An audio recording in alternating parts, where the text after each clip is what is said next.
In Parshat Beshalach, we are told about the man, the miraculous manna that fed and provided for the Jewish people for their 40 years in the wilderness.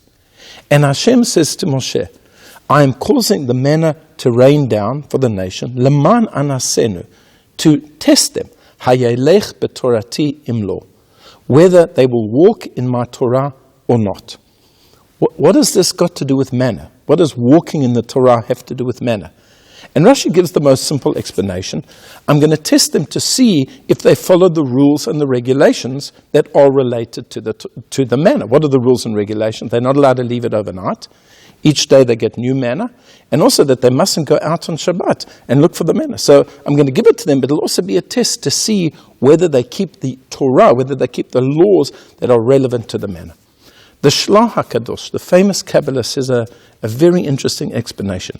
What does it mean? I want to test them with the manna to see if they walk in the Torah.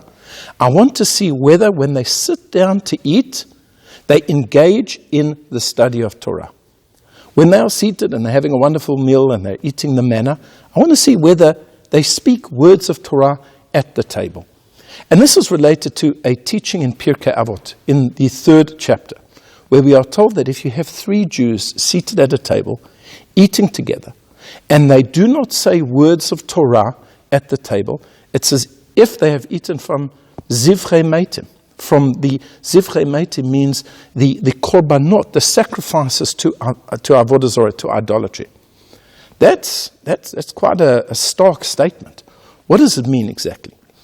And in the commentary of the Tiferet Yisrael, he says something beautiful. He says, when you sit down at your table and you eat, but you also engage in Torah, you learn some Torah, you take a book, or you discuss it with your family, with your guests, whoever's there, you are indicating and you are showing to Hashem, you are demonstrating to everybody there that you eat in order to live, but you don't live in order to eat. The point of eating is to invigorate yourself, is to strengthen yourself, to give yourself the right nutrition so that you can serve God. The point of eating, the point of doing anything physical is to allow yourself to serve Hashem better. You eat in order to live. You do not live in order to eat. And where people just sit down at a table and all they do is put the food in their mouth, then what are they showing?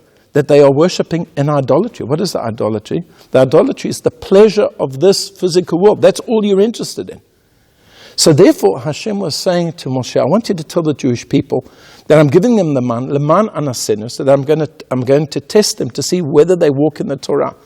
When they eat the manna, which is a miraculous food, are they eating the manna just to stuff themselves, just to satiate themselves physically? Or are they doing it to strengthen themselves and their bodies and therefore their souls so that they can learn the Torah? And that is certainly something that we should do. Every physical act we do, including eating, should be done so that we can strengthen ourselves, build ourselves up in order to serve Hashem. I wish you a Shabbat Shalom.